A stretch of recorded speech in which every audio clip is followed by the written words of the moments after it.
नरक क्या है? बोले व्यक्ति के कर्मों का फल है। मृत्यु के उपरांत घर में गरुड़ पुराण होती है ना, सुनिए कभी? हमको लगता है जब गरुड़ पुराण वाले पंडित जी आते कथा करने तो लोग सुनते तो है नहीं, उस समय आधे तो सुप्त अवस्था में चले जाते हैं, सो गए होते हैं, एक आध कोई बैठ करके ऐसे ही बस सुन रहा होता है। पर अगर उस समय सुन लिया होता ना तो ये जो पाप करने वाला जो भाव है ना मन से दूर हो जाता। क्यों? क्योंकि जब पता लगता अरे भैया पाप करेंगे तो ऐसा भुगतना पड़ेगा, पाप का परिणाम ऐसा होगा, नरक में जाना पड़ेगा। अच्छा, कई लोग कहते हैं नरक केवल डराने वाला, डराने के लिए, भैया डरा दे, केवल डराने के लिए नहीं है। यही जीवन की वास्तविकता है कि अगर बुरे कर्म करोगे तो उसके लिए कहीं भी बच नहीं पाओगे, बख्शे नहीं जाओगे, परिणाम भुगतना पड़ेगा। परिणाम के डर से आदमी थोड़ा कर्म करने से डरता है। अगर पता चल जाए परिणाम नहीं मिलेगा तो फिर कोई दुनिया में अच्छे कर्म ना करे। इसलिए नरकों की बात बताई गई है कि भैया पहले ही सावधान हो जाओ, जो जो कर्म करेगा उसको वैसी वैसी गति प्राप्त होगी। गलत काम करने से बचो। तो श्री सुखदेव जी महाराज नरकों का वर्णन सुनाते हैं। श्री अजामिल की कथा सुनाई गई कि जीवन में इसने भी बड़े पाप किए थे, पर फिर कई बार ऐसा होता है कि जब समझ नहीं होती तब तक हम बुरे कर्म करते हैं, पर भगवत कृपा से जब जीवन में समझ आ जाए उसके बाद उस कार्य को, उस पाप को वहीं रोक देना चाहिए। जो काम हो गया सो हो गया, जो पाप हो गए सो हो गए। जैसे अब कथा में आए, कथा में कोई व्यक्ति ऐसा हो मांस नशा कुछ खाता हो, कथा में आए, कथा ने बताया नहीं नहीं भैया ऐसा नहीं करना चाहिए, कई बार कोई बात दिल में लग जाती है तो अब उसको वहीं के वहीं ख़त्म कर दो, अब छोड़ दो, अब आगे वो बुरा काम हम नहीं करेंगे। तब आगे के जो पाप जो अब न करने का प्रण बनाता है ना, उसके ठाकुर जी पूर्व के कर्मों को भी हरि नाम से नष्ट करते हैं। पर बार बार नहीं, बार बार किए गए कर्मों को फिर तो उसका परिणाम हमें भुगतना पड़ता है। पर जो अपराध कभी हो गया गलती से, अब भगवान ने बुद्धि दी, अब सुधर जाएं, अब हरि नाम करेंगे, आज से अपने जीवन को सात्विक बनाएंगे, हरि नाम फिर सब पापों का विनाश कर देगा। इसका उदाहरण दिया अजामिल।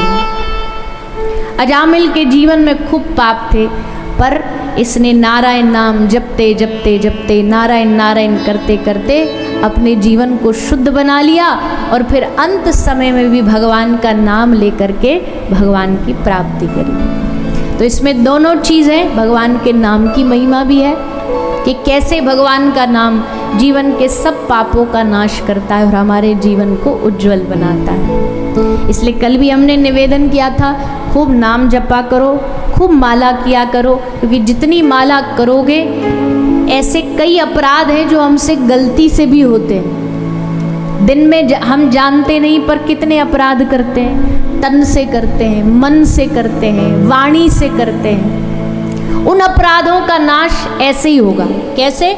हरि नाम जाप करके। रोज जितना नाम जाप करोगे, साथ साथ जैसे घर में रोज झाड़ू लगाने की जरूरत पड़ती है, अगर 10 दिन झाड़ू ना लगाओ तो गंदगी जमा हो जाएगी।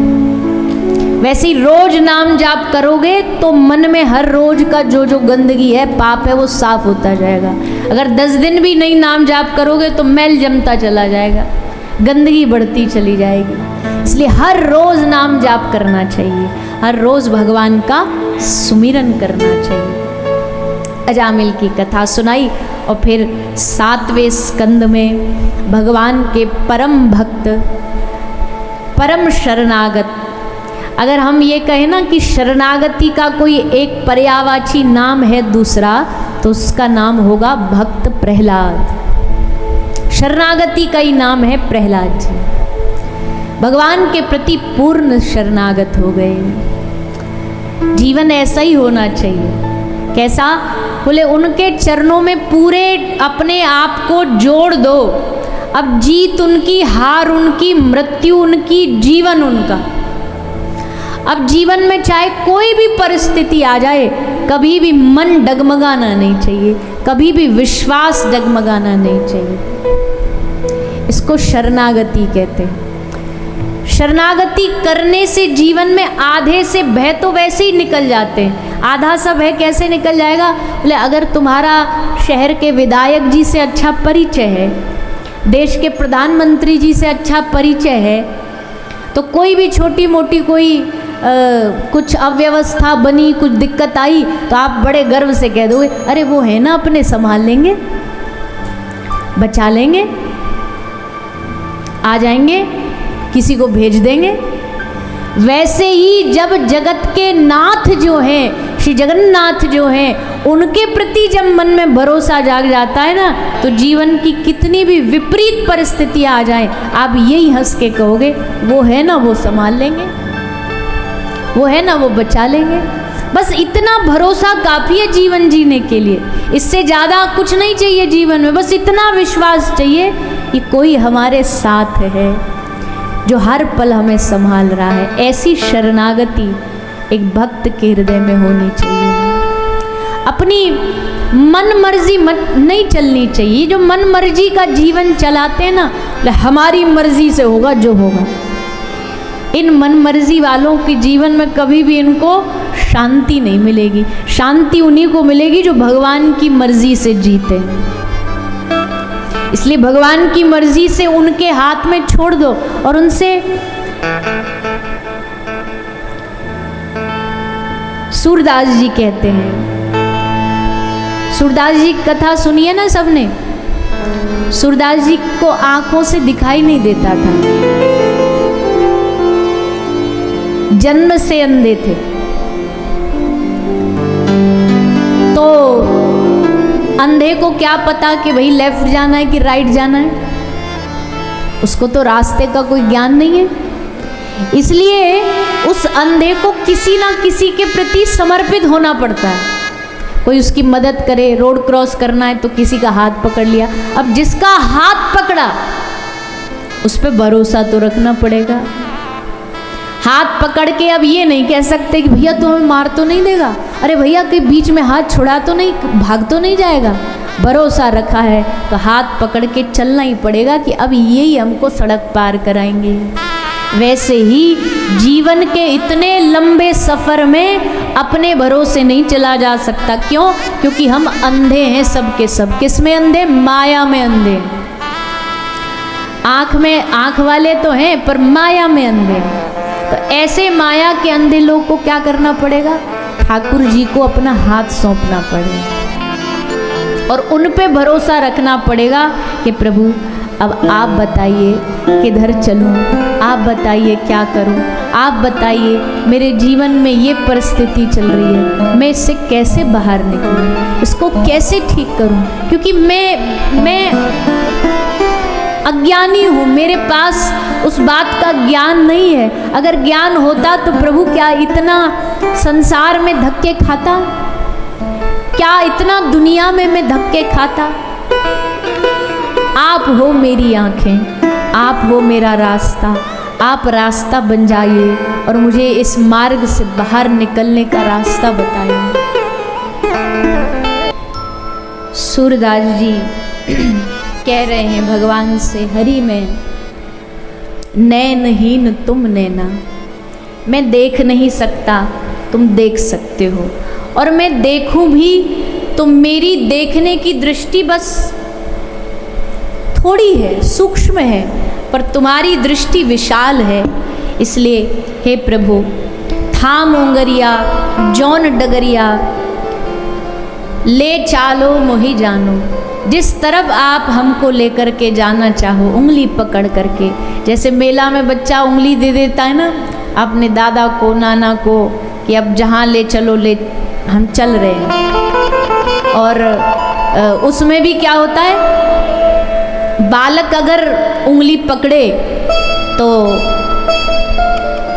वो मना कर देंगे जो बड़े होंगे कि ना तेरा भीड़ में धक्का मुक्की लगा हाथ छूट गया तो इसलिए मैं तेरा हाथ पकड़ूंगा कस करके कि छूटे ना। हमारी पकड़ ढीली है, हमारी पकड़ ऐसी है, कभी थोड़ा बहुत धक्का लगा, मतलब जीवन की कोई अव्यवस्था बनी तो ठाकुर जी को छोड़ देंगे। पर ठाकुर जी कह रहे ना, मैं तुझे पकड़ के रखूंगा, क्योंकि मैंने पकड़ लिया तो फिर मैं छोड़ूंगा नहीं, फिर तो सारा जीवन हाथ पकड़ के ही थाम करके रखूंगा। इसलिए थाम उंगरिया जोन डगरिया ले चलो मोहे जानो, तुम्हारी शरण में तुम्हारे चरण में अब मेरो ठोर ठिकाना। इसलिए भैया जीवन को ठाकुर जी के चरणों में समर्पित करके रखना चाहिए।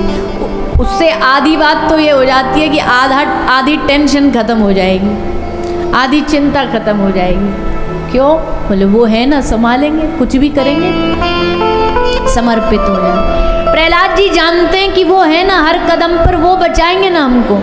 पिता की देख निष्ठुरता नहीं प्रहलाद घबराया, विकल होकर के उच्चारा हरि शरणम हरि शरणम। हम भगवान की शरण में, अब तू ही जाने। पिता ने कहा बेटा मान जा, उस नारायण नाम को लेना छोड़ दे। बोले पिताजी मर, क्योंकि वो हमारा प्राण है।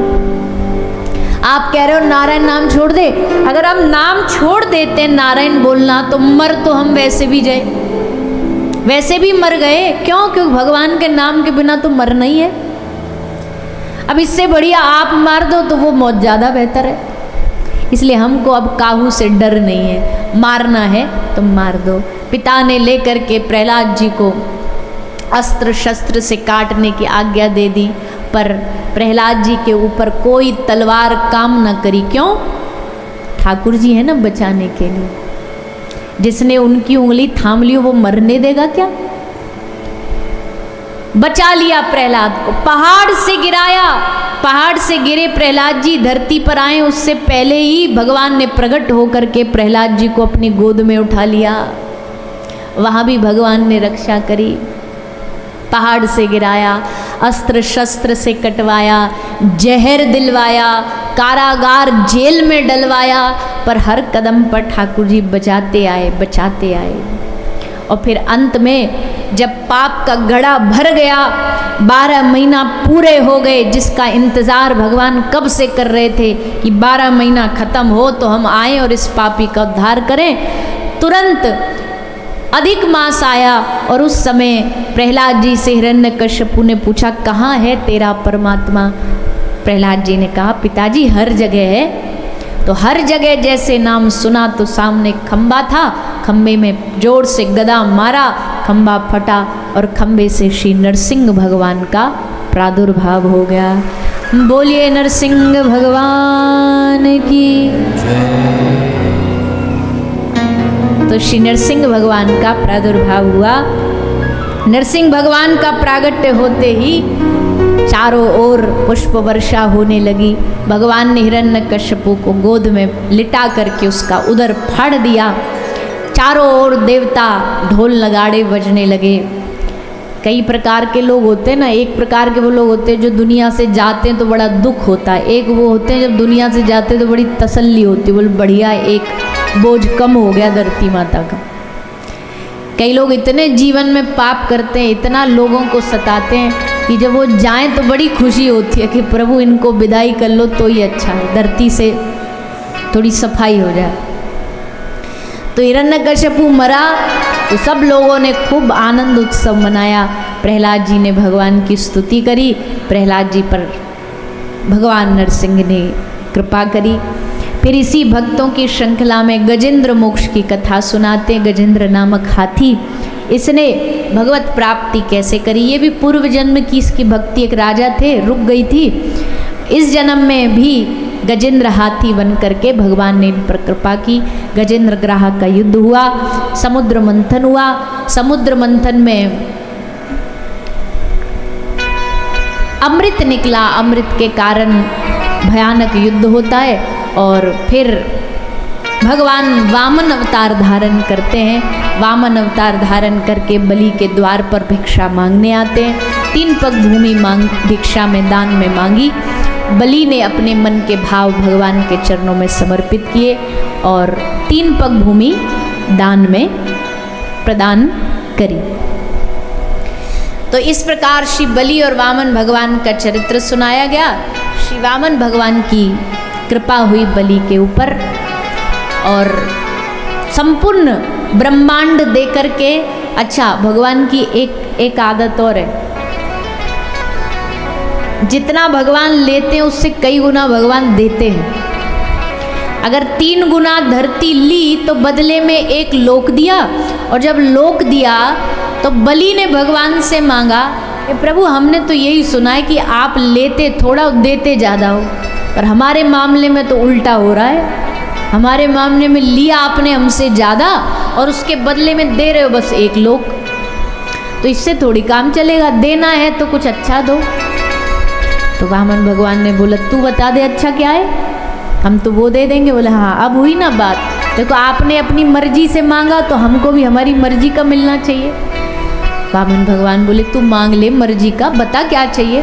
बोले हमें ये चाहिए, जब हम सुतल लोक के राजा बने तो आप उस लोक के हमारे द्वारपाल बन जाए। हम द्वारपाल सामने रहे, सबसे ज़्यादा तो दर्शन द्वारपाल के ही होते हैं, आते जाते निकलते, कहीं जाएंगे तो अंगरक्षक साथ चलते। आप हमारे साथ रहोगे, इससे बढ़िया कृपा क्या होगी। भगवान ने कहा वाह, हम आए थे तुझे लूटने के लिए पर तूने हमें लूट लिया। भैया जिसका घर ही लूट जाए, जिसका घर द्वार लूट करके उसको कोई घर में ही द्वारपाल बना ले, उससे बड़ा और क्या हो सकता है। और भगवान बड़े भक्त वत्सल हैं, द्वारपाल बन जाते हैं। कल हमने बताया था, भैया भी कल बता रहे थे, भगवान का स्वभाव अलग ही है। विद्यावाचस्पति के घर देखो उगना बन करके आ गए। कल सुनाया हमने चरित्र, पढ़ा है तो बड़ा आनंद आया। पानी भर रहे हैं हमारे ठाकुर जी, भगवान इतने भोले भाले हैं, इतने सखूबाई के यहाँ जा कर के मार खा रहे हैं। सास मार रही है, सखूबाई है नहीं तो खुद ही सखूबाई बन करके आ गए, पिटाई खा रहे हैं। अब बताओ इनके पास शक्ति नहीं है क्या, कोई इनको मारे तो उसको पटक लगा दें।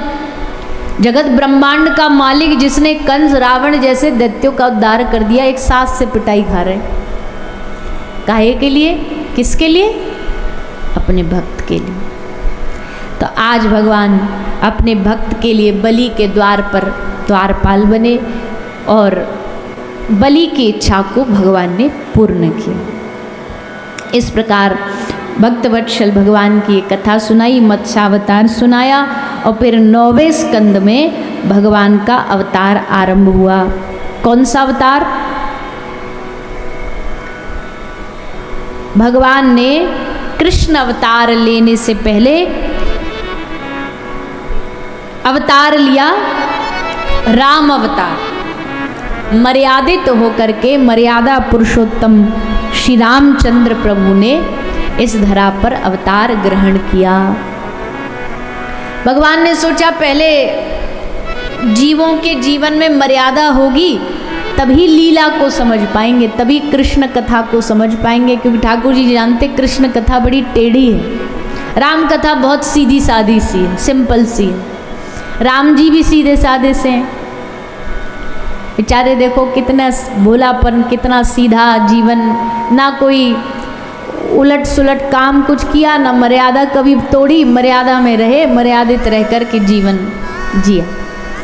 ठाकुर जी की अलग अलग अवतार अलग अलग रसों के लिए होता है। तो राम अवतार मर्यादा के लिए था, कृष्ण अवतार में, राम अवतार में कोई मर्यादा तोड़ी नहीं, कृष्ण अवतार में कोई मर्यादा रखी नहीं। ठाकुर जी बोले पिछले अवतार में बहुत मर्यादा रख ली, अब सब मर्यादा तोड़ देंगे, अब बस लीला करेंगे, अब आनंद करेंगे। तो इस अवतार में भगवान मर्यादित बने, मर्यादा पुरुषोत्तम श्री रामचंद्र प्रभु। श्री सुखदेव जी सूर्य वंश का वर्णन सुनाते हैं, इस वंश के राजाओं की कथा सुनाते। महाराज अम्बरीश की कथा सुनाई जो गंगा मैया को पृथ्वी पर लाए। श्री भागीरथ जी की कथा सुनाई जो गंगा मैया को पृथ्वी पर लाए सगर के 60,000 पुत्रों के उद्धार के लिए। इसी वंश में महाराज अम्बरीश हुए, उनकी कथा सुनाई। अज हुए, अज के पुत्र श्री दशरथ जी हुए और दशरथ जी के घर 3 रानियां हुई, कौशल्या, माता कैकेयी और माता सुमित्रा, 3 रानियां, लेकिन घर में संतान नहीं थी। तो महाराज दशरथ बड़े उदास रहते थे कि घर में बालक नहीं होगा, संतान नहीं होगी तो इस वंश को कौन आगे बढ़ाएगा, इतना बड़ा राज्य इसको संभालेगा कौन। तो श्री दशरथ जी महाराज एक बार दुखी होकर के, चिंतित होकर के अपने गुरु के शरण में गए और गुरुदेव से निवेदन किया। तो बाबा तुलसीदास जी लिखते हैं, देखो जीवन की संकट, जीवन की परेशानियां कभी आती हैं तो कहाँ जाना चाहिए, किसके पास जाना चाहिए, किसके पास अपना दुख बताना चाहिए? उन संसार वालों के पास। संसार वाले तो सुनेंगे और 10 जगह जा कर के वायरल और करेंगे। तुम अपना एक दुख बता दो और फिर 10 जगह जाकर बताओ, अरे पता उनके जीवन में ऐसा चल रहा है, ऐसा हो रहा है। तो संसार वालों को बताने से कोई लाभ नहीं है। गुरु गृह गयो तुरत महिपाला। और वहाँ भी ऐसा भी नहीं होना चाहिए कि गुरु जी के पास जाके बस दुखी दुख रोते जा रहे। निज सुख दुख सब गुरु ही सुनाए, कही वशिष्ठ बहुविधि समझाए। श्री वशिष्ठ गुरुदेव ने दशरथ जी को समझाया। क्या समझाया? धरऊ धीर होई सुत चारी, त्रिभुवन विदित भगत भय हारी। ले राजन, तुम काय को चिंता करते हो, थोड़ा धैर्य रखो, धीरज रखो। तुम्हारे घर एक नहीं 4 पुत्रों का प्रागट्य होगा, और वो भी जानते हो एरे गहरे नहीं। त्रिभुवन विदित भगत भय हारी, जो सारी जगत के नाथ हैं वही तुम्हारे घर बेटा बन करके आएंगे। इससे बड़ी खुशी क्या हो सकती है? बोले महाराज जी ये कब होगा? बोले तब होगा, पहले घर जाओ, पुत्र कामेष्टि यज्ञ करो, यज्ञ होगा और यज्ञ के बाद तुम्हारे घर पुत्र प्राप्ति होगी। अब तो महाराज दशरथ बड़े प्रसन्न हुए, घर आए, यज्ञ आरंभ कर दिया। और जैसे यज्ञ आरंभ हुआ, यज्ञ से श्री अग्नि भगवान खीर का प्रसाद लेकर के प्रकट हो गए। इस प्रसाद का क्या करना है? बोले अपनी 3 रानियों को खिला देना तो तुम्हारे घर संतान की प्राप्ति होगी। 3 मैयाओं ने प्रसाद पा लिया और पा करके यही विधि गर्भ सहित सब नारी 3 माताएं गर्भवती हो गईं। और प्रभु जैसे गर्भ में आए, पूरी पृथ्वी का और पूरी अयोध्या का वातावरण बदल गया। कैसे? बोले सरयू नदी में पानी नहीं बह रहा, सरयू नदी में अमृत बहना शुरू हो गया। रात्रि को मैयाओं को सुंदर सुंदर सपने आने लगे। गैया आसपास महल के घूमने लगी, क्योंकि जहाँ भगवान है वहाँ गौ माता है। पशु पक्षी सबका हृदय प्रसन्न हो गया, ब्राह्मण साधु सबका मन प्रसन्न हो गया। और जैसे जैसे समय नज़दीक आया, चैत्र का महीना आया, चैत्र का पावन महीना आते आते 9वीं तिथि आई। 9 पूर्णांक है, इसलिए पूर्णांक के दिन भगवान ने आने का मन बनाया। सब देवताओं ने अयोध्या में महल में भगवान की स्तुति करी, भगवान से प्रार्थना करी, हे नाथ आप अवतार लीजिए, आप हम पर कृपा करिए। श्री राम चंद्र कृपालु भज मन, हरन भव भय दारुण, नव कंज लोचन कंज मुख कर, कंज पद कंजारु। श्री राम श्री राम श्री राम श्री राम। देवताओं ने निवेदन किया, प्रभु इस आतताई दैत्यों का, उस समय त्रेता में रावण, कुंभकर्ण और न जाने कितने कितने दैत्यों के पाप से पृथ्वी क्रंदन कर रही थी। हे प्रभु आप अवतार ग्रहण करिए, इस धरती के बोझ को कम करिए। सब देवताओं ने प्रार्थना करी और 9वीं तिथि को चैत्र के महीने में श्री गोस्वामी तुलसीदास जी वर्णन करते हैं, नवमी तिथि मधुमास पुनीता, शुक्ल पक्ष अभिजित हरि प्रीता, मध्य दिवस अति शीत न घामा, पावन काल लोक विश्रामा। मध्याह्न का समय अभिजीत मुहूर्त जो राम जी का सबसे प्रिय मुहूर्त है, उस मुहूर्त में दोपहर के ठीक 12 बजे अयोध्या में माता कौशल्या के प्रांगण में दशरथ नंदन मर्यादा पुरुषोत्तम भगवान श्री रामचंद्र का प्रागट्य हुआ। बोलिए श्री रामचंद्र भगवान की भय। प्रगट कृपाला दीन दयाला कौशल्या हितकारी। आज जगत के निधान बालक बनकर के नन्हे से लाला बन के प्रकट भये हैं। लाला जैसे प्रकट भये तो कौशल्या मैया ने कहा देखी, मैया ने देखी, अरे हमने तो सोची पुत्र आएंगे पर ये तो चतुर्भुज आए हैं, 4 हाथ वाले। अब 4 हाथ वाला बालक, जन्मा बालक कोई जचता थोड़ी है। तो कौशल्या माता ने कहा प्रभु हमने आपको बालक रूप में बुलाया था, आप तो भगवान बन करके आए हो, ये 2 हाथ बनाओ ना। राम जी बोले अच्छा 2 हाथ बनाने पड़ेंगे? बोले हाँ। तो 2 हाथ प्रभु ने अदृश्य कर दी। मैया आप ठीक है अब दरवाजा खोल दें? बोले ना ना ना, अभी भी काम पूरा नहीं हुआ। बालक बनो, छोटे से बालक बनो, और ये क्या बढ़िया से एकदम रंग बिरंगे कपड़ा पहन करके आयो। जन्मा बालक नंगा पैदा होता है, आप तो ऐसे फुल तैयार होकर के आयो जैसे अपनी बारात में जा रहे हो, ब्याह में जा रहे हो। राम जी बोले लो मैया आप कह रही हो तो वस्त्र भी उतार देते, अब तो खोल दो दरवाजा। बोले ना अभी रोना तो पड़ेगा, बालक जन्म लेते ही रोता है, आप तो ऐसे खिलखिला के हंस रहे हो, पहले रो तो सही। राम जी बोले रोना भी पड़ेगा? बोले हाँ। तो सुन वचन सुजाना रोदन ठाना, जैसे रोए। अब बालक हुआ है, ये खबर सुनानी थोड़ी पड़ती है, बालक के रुदन से पता लग जाता है कि बालक हुआ है। तो जैसे राम जी रोए सबरी अयोध्या में हल्ला मच गया, बधाई हो बधाई हो, दशरथ जी के घर माता कौशल्या के घर पुत्र राजकुमार आए हैं। सब जगह आनंद छा गया। श्री कौशल्या माता के गर्भ से प्रभु ने अवतार लिया, भरत जी माता केकई के गर्भ से अवतार लेते हैं, और माँ सुमित्रा के गर्भ से लक्ष्मण और शत्रुघ्न चारों भैया प्रकट भये। खूब आनंद बरसा चारों ओर, इस आनंद का सबने रस लिया, बधाइयाँ गाई गई, उनके प्रागट्य का खूब सबने आनंद प्राप्त किया।